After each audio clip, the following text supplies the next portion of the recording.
Hi, Matt. How are you? I'm good. How are you? Good. Can you give us your name and your position and how long you've been here? Yeah, absolutely. I'm Matthew Goetz. I started in February of 2008, so I'm going into year 13, if you can believe it. Wow. And yeah, And what do you do? I am a server here, and I also have moonlighted as a dishwasher and host and expo, and even actually on the catering staff on occasion if they need me. So a little bit of Very everything. nice. Yeah.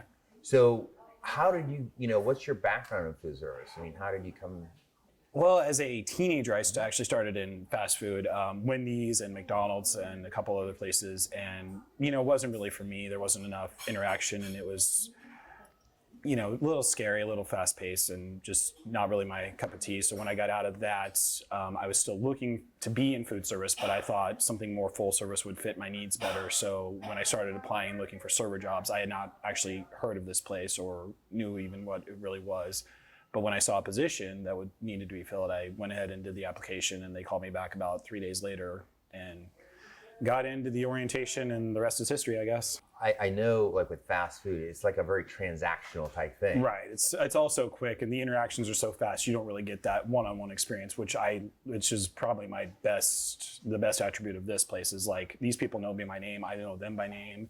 We have history together. It's like I'm serving friends most of the time. So that's nice. Something that's really special to me, and that's what I kind of appreciate about this situation is everything's very familiar, and everything's very much like a family atmosphere with coworkers and with residents. So it's all very familial in feel. So that's really nice. So you get to work in food service, but you also have like a new family, new friends. Yeah.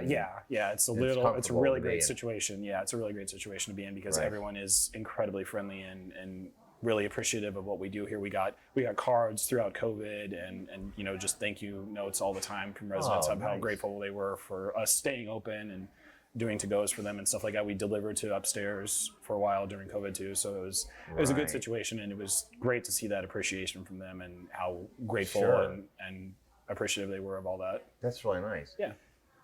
Let me ask you something. So in terms of your approach, when you got here, obviously it's a demographic of older adults, and 13 years ago you were much younger. Yes. So definitely. Being a young person coming into that environment, what did that feel like for you, and what did you learn from that? It was definitely an eye-opening experience.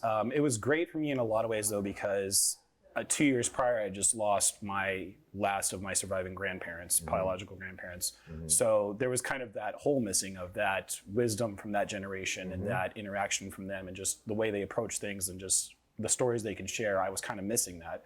So it actually was a really great coincidence that this was a senior living facility because it kind of filled that void for me, like that wisdom that they've been able to share with me over the years and stuff like that. So I've always enjoyed being around the elderly, my grandparents and their friends and stuff like that. So it's always been something that I always kind of gravitated towards because I do seek that wisdom and that knowledge of what the world was like. And, hearing from World War II veterans and stuff, that's just something that's not something you can replicate anywhere else. Right. So it's a really good interaction to have and something I really appreciate about the people here and the stories they have to tell. So. That's really nice.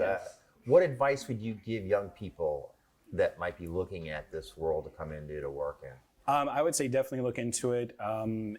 Any knowledge that you can get from this generation, from your grandparents and anything like that, from their friends or whatever, is something that is invaluable to me. And, the patience and the generosity that they've shared is just not something you can get from a normal food experience. I would believe. So getting in a situation where you are that familiar with your clientele, that they are that familiar with you, it's something special, and it's something that's not just customer server or customer worker. It's something beyond that. I serve friends, and I am their friend. They are my friend. We call each other by our first name. We have a relationship established, and that's not something that in food service you really get a lot of in my experience. So I think that's what's really special about it to me. Couldn't agree with you more. I was in hotels and restaurants also. It's very transactional. Right. It's just here and there and gone. Yeah. I heard something recently which I really love is, build your relationships before you get into the task. So yes, absolutely. In senior communities, relationship building is really your number one job. Oh yeah, definitely. In many ways, right? Yeah.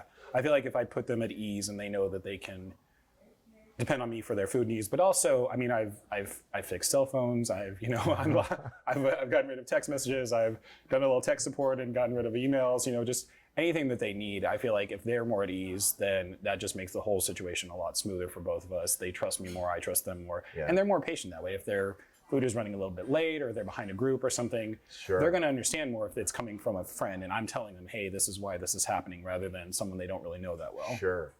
So let me ask you, so have you been working on the Pineapple Academy? Yeah, it's all so insightful. I mean, it's just being in it as long as I have been. I wasn't sure how much new knowledge or new techniques there were out there, but it kind of unlocked a whole new world to me. I'm like, oh wow.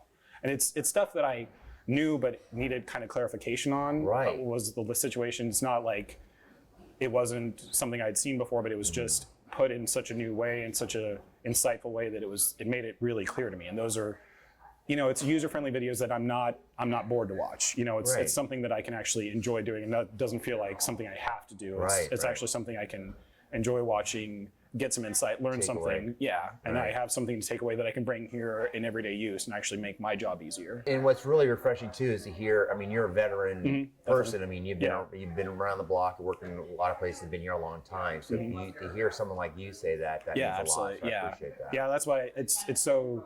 I really didn't know how much that there was left to learn, but that's the constant process. So you're always learning. I think you're always going to be, true. And this industry changes so much. New food trends, new diets, new whatever. Especially for this population, there's so many things that we need to keep in mind: salts and allergens and stuff like that. That's right.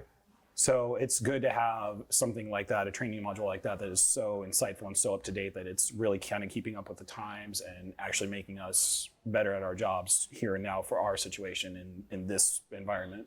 It's not generalized. It's very specific to specific needs, specific aspects of both the kitchen and the front of house interactions, how to do things, how to approach things. It's broken down in such a way that it's, you're not glazing over anything, just like a 20-minute thing. It's all very insightful. It's all very thorough. So I feel like you get all the information you need from that pretty much to do these type of jobs. What would you say to young people today looking at the career, their lives ahead and having to develop a career? I mean, what advice would you give them?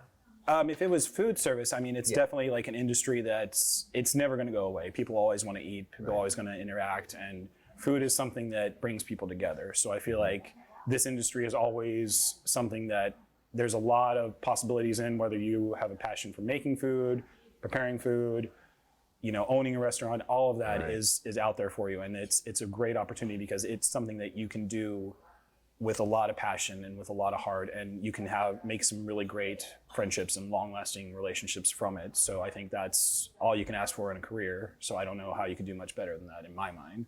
Well, that's a wonderful insight. Matt, thank you so much for your time you. today. Thank you. It was a pleasure meeting you and talking to you. Pleasure meeting you. Thank you so much. Thank you.